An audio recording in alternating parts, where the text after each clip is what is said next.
Hello, everyone. Welcome back to the next episode of Stream Time Sports. My name is Chris Stone, the community lead, joined as always by our CEO, Nick Meacham.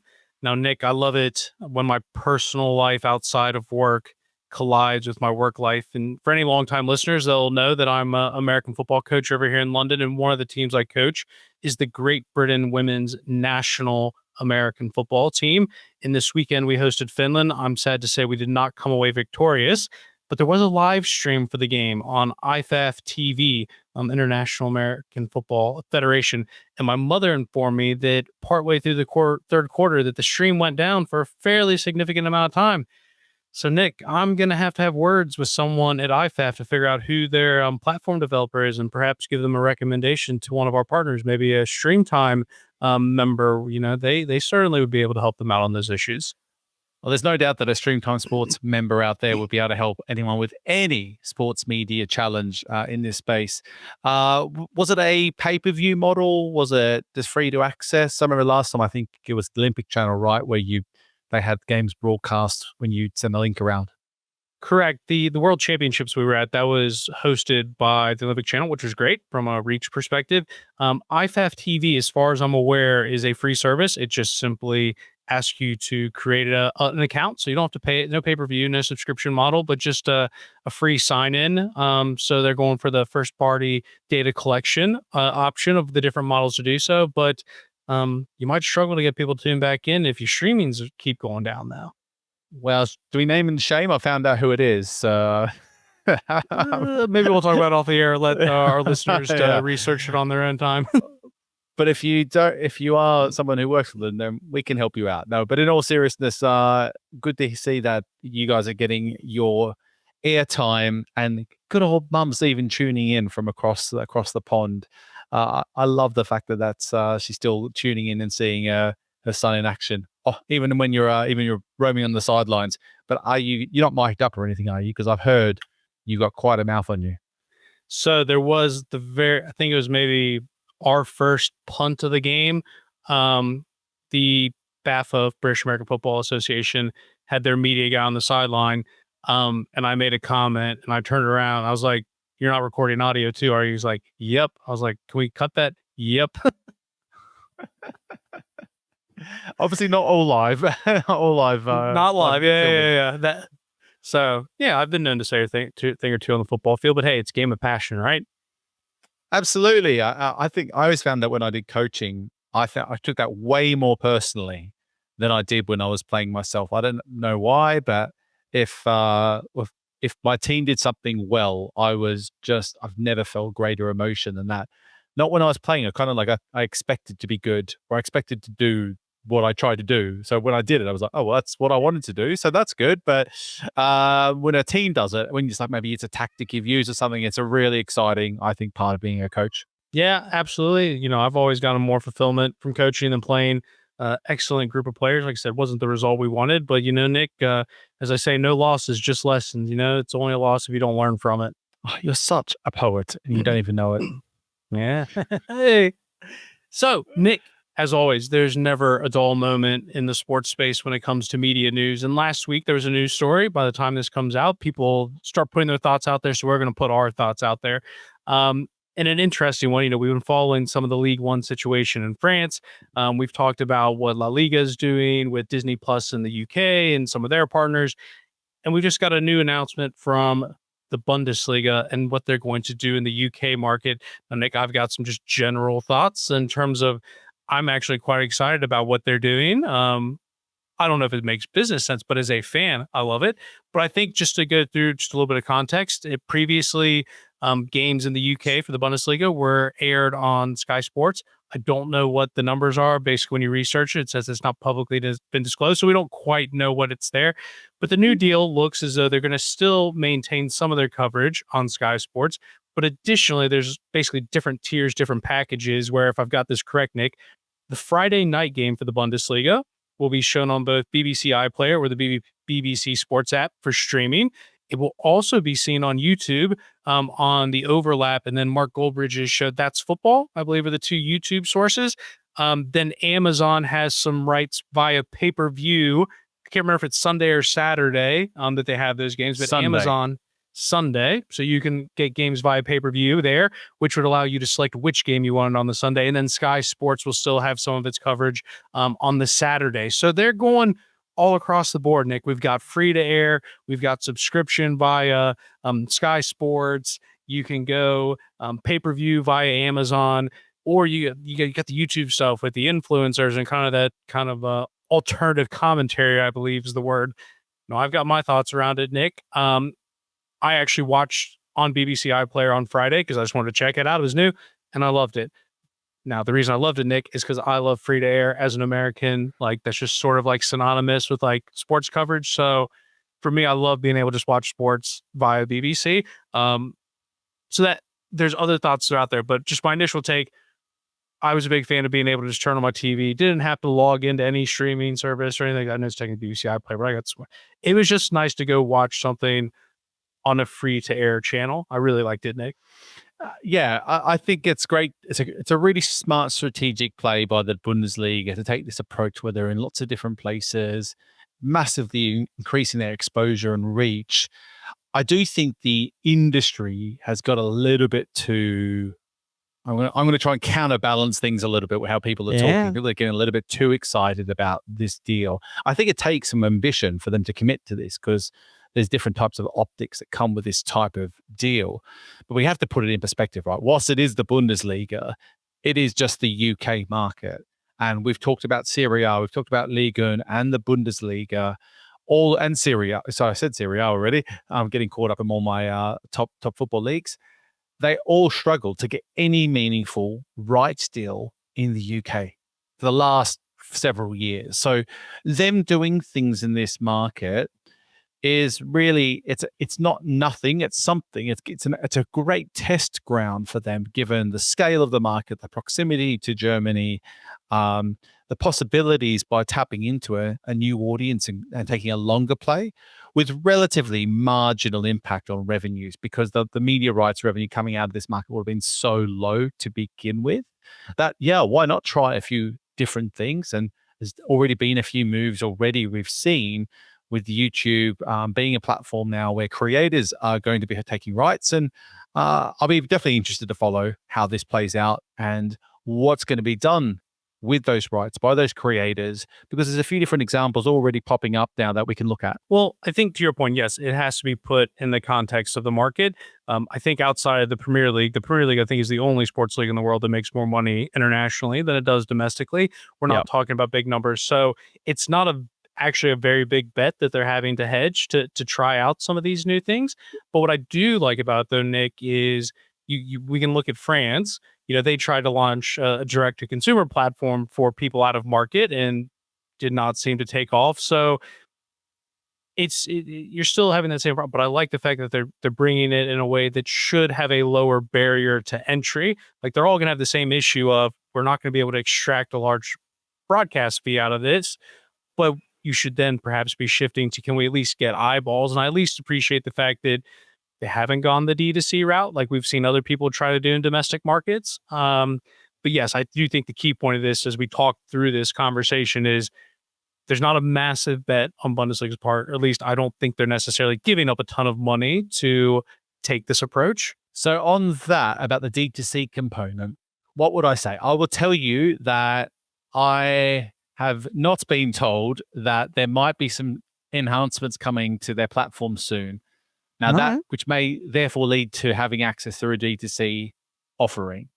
So I've suggested that could be the case in my last post, and I've kind of heard that might be on the card soon. So not confirmed, but I wouldn't be surprised to see that also play out. And I would guess that if that was to play out as it sounds, that would mean that maybe they would add some new layers of maybe multi-view, maybe some other types of tools on their platform to be able to watch it through there, if that plays out how I think it will. So we'll have to wait and see on that one. Now, there is a couple of other things to really think and consider about this. Now, firstly, why is the market so tough in the UK? Let's firstly start there.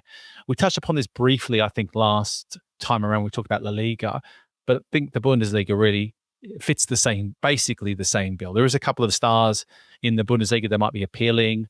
to the English market, obviously. Harry Kane being the lead there, Joby Bellingham as well, but perhaps.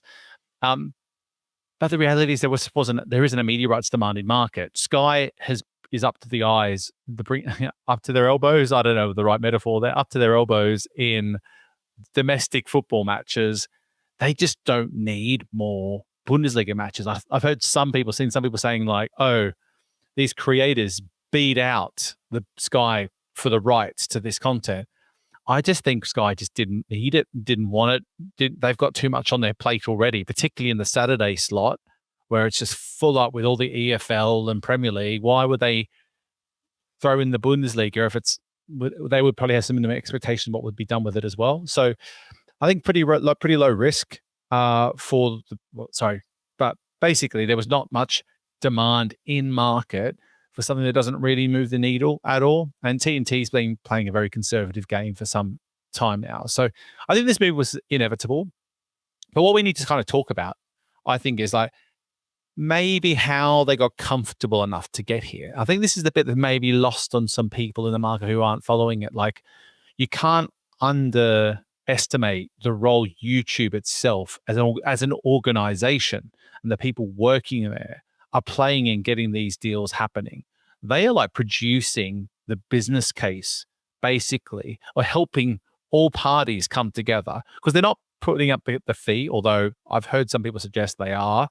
For what I understand, the business approach that I've heard is they don't commit to any rights fees. What they do is they do a whole bunch of other stuff to support and facilitate these types of deals.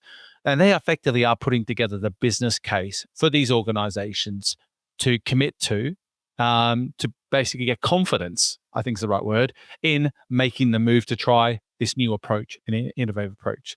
And that could be what sort of numbers can be generated, what sort of revenues can be generated, what sort of CPMs can be delivered, what other ways of monetizing through digital sponsorships and so forth.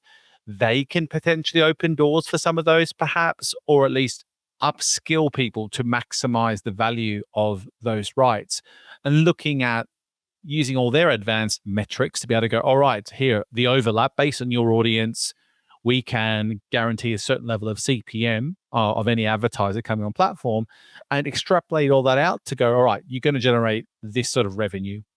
So whether that, I'm being told it's not a guarantee, but it sounds like it's more likely an estimate, but an estimate with confidence. I've had some people say that it's more than that, but I'm gonna stick with the company line and think it's more of just they're giving very specific estimates on what can be achieved, with probably like a range, with a high level of confidence that can be delivered.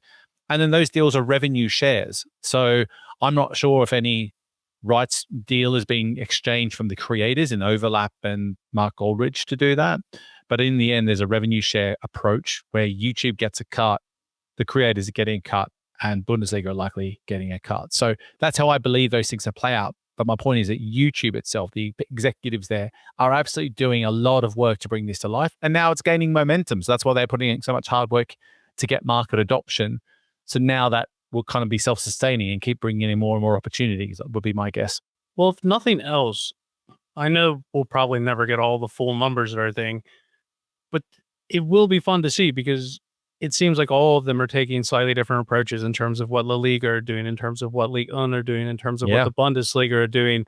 I'd love to be able to, the Future Sports Pro Madrid session, have a really candid, just, all right, tell us how all these different strategies performed, but then let's see sort of, where the apple falls, and figure out which one of these strategies is the best, because they all have some similarities, they all have some differences. And like, I would be curious to know, just because there are always other conversation. What should you do? That's kind of what we do, Nick. We try to figure out what the best option is. And it feels like most of the bases are kind of covered in which way you want to watch sports between, the different leagues trying to come to the UK. I would love to be able to get the data to see, if one of them is significantly outperforming one of the other. I'm sure if one of them does, they'll be happy to tell the story, though.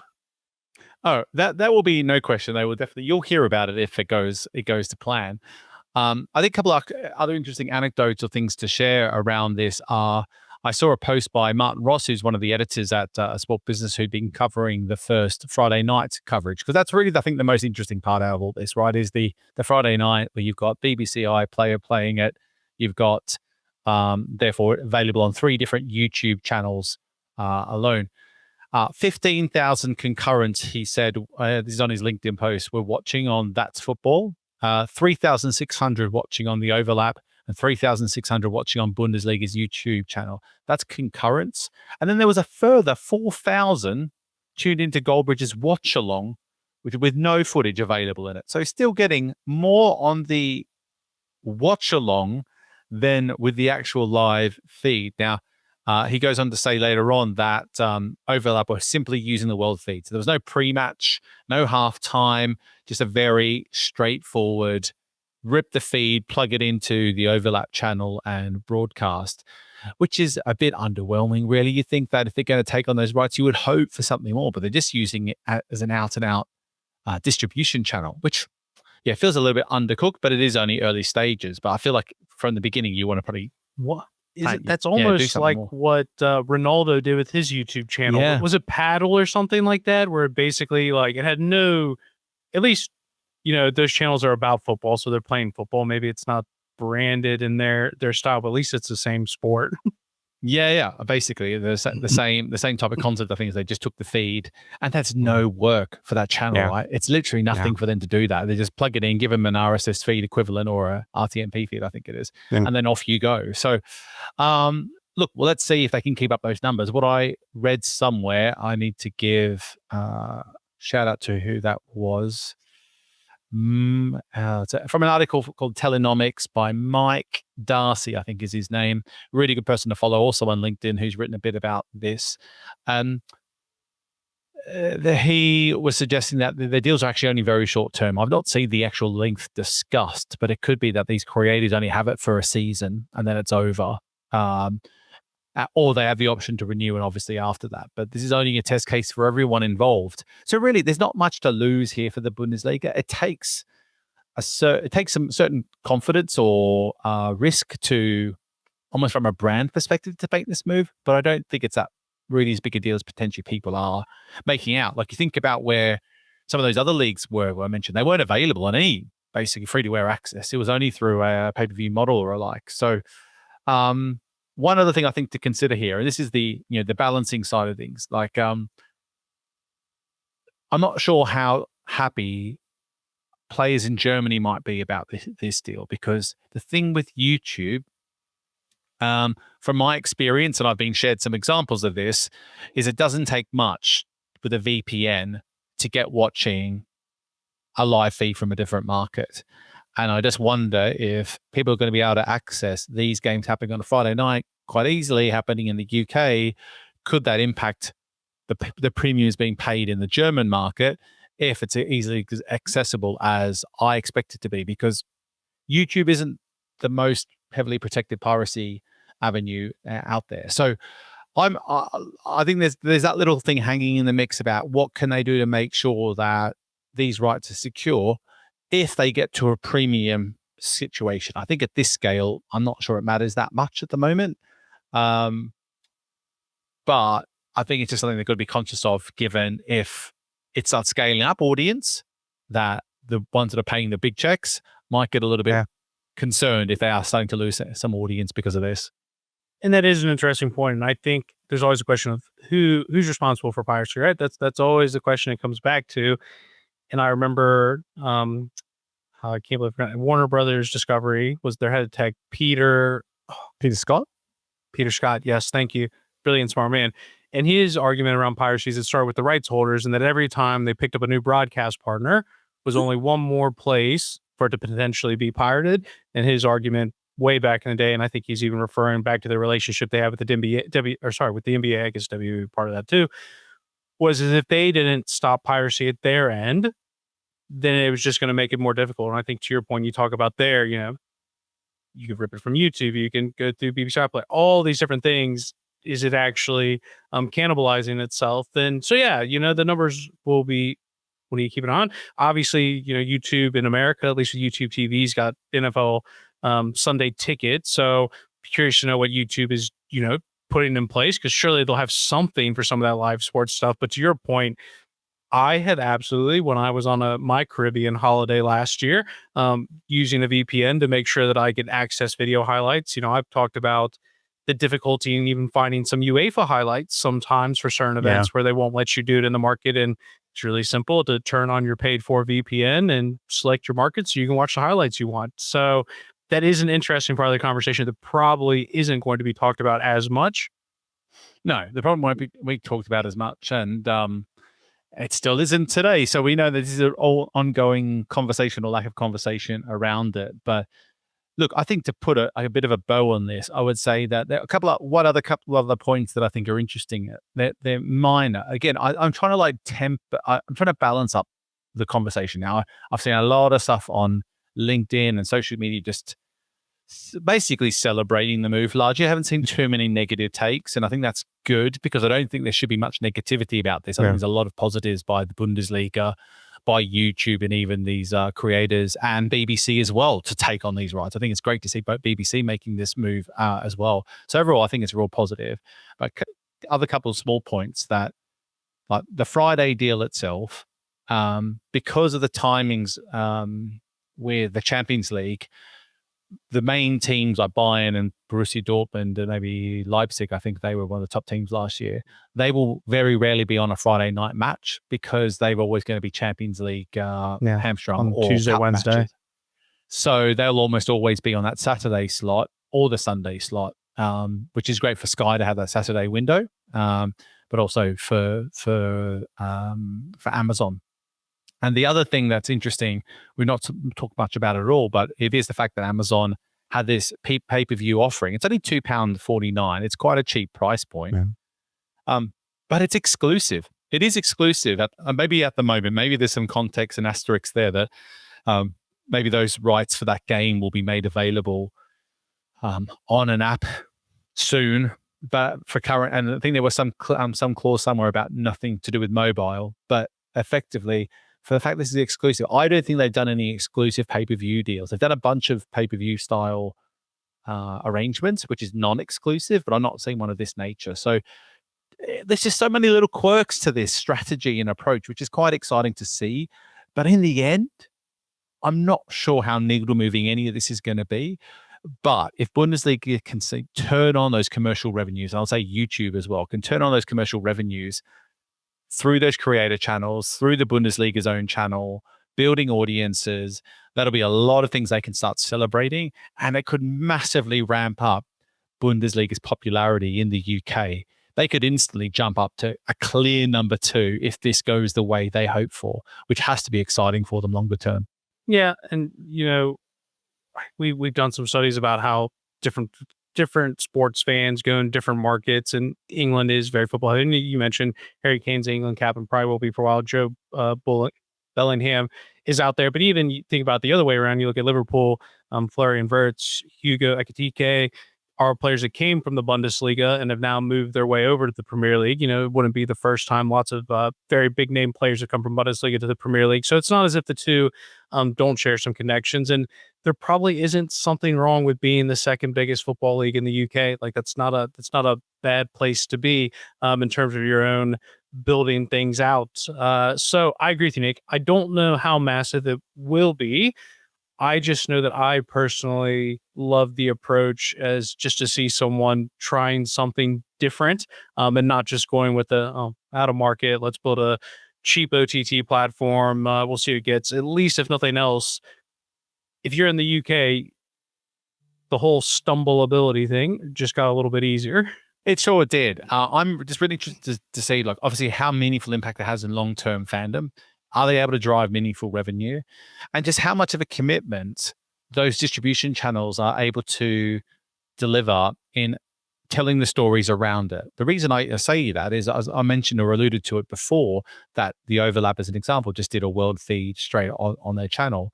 Are they going to create more dedicated content between the matches to actually talk about the Bundesliga, talk to British fans and audiences about that league itself, or are they simply just going to take in the feed? You compare that possibility or what it looks like now, they're just taking a world feed alone.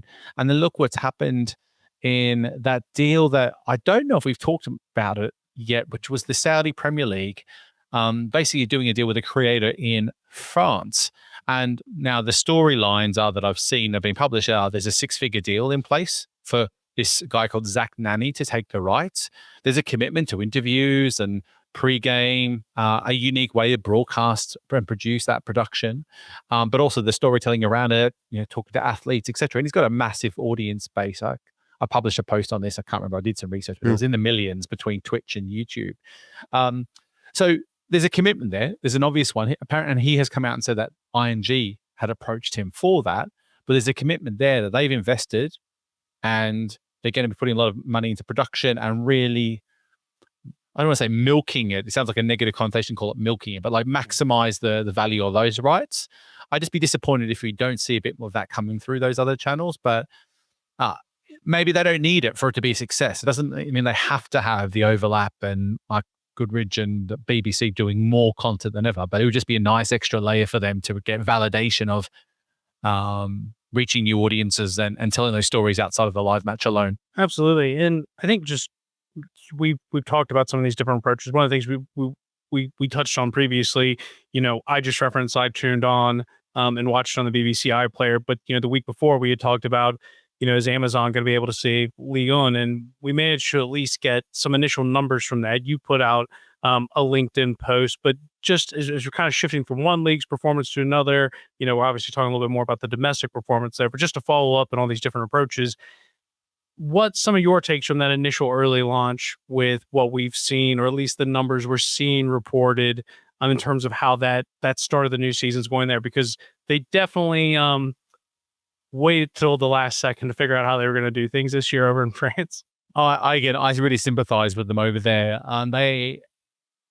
They must be happy with how things have played out. I looked into it and I looked at a bunch of different websites and sources to see if there was much conversation around the production, whether there was any major dropouts or alike. And the overwhelming feedback is that it was a large success. Basically, they delivered to over 500,000, 600,000 subscribers is the number they're reporting. They achieved after week one, well short of the 2.5 million, but I think they're celebrating the fact they got 600,000 over the line in the first week. And with rather marginal impact, bar with, I think, Prime Video, there was some issues getting onto the platform, but I think they were fairly minor in the grand scheme of things. So they will probably be very thrilled with how they were able to get through that period. They also announced a Molotov deal for more further distribution. So Molotov is the Fubo TV owned carrier platform, out in France. So I think they'll be pretty happy with it. Now, the reality is, for them to drive enough revenue out of this, that's where the real question mark is. Even if they get to 2.5 million, you're only talking, get a piece of paper and work it out, but it's only a couple of 100 million of revenue minus all your production costs. And what they were expecting previously is they're back to square one. They're just back to square one. So this is as good as they could have done, I think, and could have expected after week one. And I just really hope they can keep momentum. I think there's a lot of positive energy, positive talk about the price point, the experience that they've gone out with, which we've covered in quite a bit of detail already. Then hopefully they can get close to that number. I think it'll give a lot of buoyancy to the market and for others to consider something in the future. So let's wait and see. But I'm very happy to see and relieved for them in particular, after all they've been through, that they got through that relatively unscathed. Yeah, we know how important it is to start things off right, because as long as it takes to build trust, you can lose it in fractions if you don't get it set off right. I mean, there was, we've referenced it multiple times. Serie A, the national government was looking at having to end the contract with DAZN because things didn't go well. So if nothing else, we should, we started the episode talking about what happens when a stream doesn't go right. You got to at least get that part done. So thankfully for them, they've done step one. Yeah, absolutely. And they've got to keep working on it but they've got, obviously they're working with Endeavour Streaming on that. Endeavour Streaming has got not only the technical expertise, but also I think the commercial strategy to support them coming up with the right approach.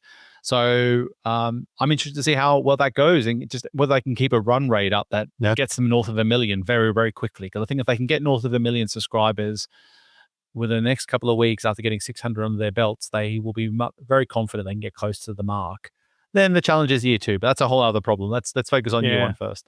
Yeah. Let's walk before we run. But anyone, if you've got any thoughts around that, like I said, Nick, he's put a post out there, came around last week talking about the Bundesliga deal. So if you do have any thoughts on it, definitely go check that out. Let us know if you agree, disagree. I know Nick's had some conversations in the background that have been very insightful. So either A, if you know something we don't know, or if you've got thoughts around it, definitely do let us know. And I think as well, Nick, by the time this podcast comes out, it's not too late to start thinking about IBC. We'll have some people on the ground at IBC. So if you're headed out there, make sure you reach out to your favorite sports pro person to see if you can schedule a meeting with us while we're out and catch up. Absolutely. And obviously make sure you've marked your calendars for the Sports Pro Media Summit in Madrid. Of course, we'll keep giving that a shout out every now and again, because this conversation will be probably the hottest topic, I think, on the ground, is what to do with YouTube. So stay tuned for that one.